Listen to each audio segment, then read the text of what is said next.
પામ્યું હતું ત્યારે વાડીએથી પરત ફરી રહેલા પિતા પુત્ર પણ પાણીના વહેણમાં ફસાયા હતા જ્યાં અંદાજે 75 વર્ષીય લાલજીભાઈ બરવાડિયાનું પાણીમાં ગરકાવ થઈ જતા ઘટના સ્થળે કરુણ મોત નીપજ્યું જ્યારે તેમનો 40 વર્ષીય પુત્ર મુકેશ બરવાડિયાનો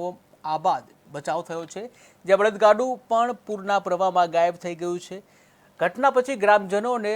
જે જાણથી ગ્રામજનોના ટોળા ઘટના સ્થળે એકઠા થયા હતા ત્યારે મૃતકના મૃતદેહને બહાર કાઢી પોસ્ટમોર્ટમ માટે સાવરકુંડલા સિવિલ હોસ્પિટલ ખાતે ખસેડવામાં આવ્યા।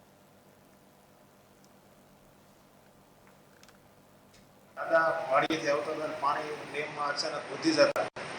બળદગાડું અને લાલજીભાઈ હરજીભાઈ બરવાડિયા તેમ તણાના તેનું ડેડ જાહેર સિવિલમાં કર્યું છે અને તેમના દીકરા મુકેશભાઈ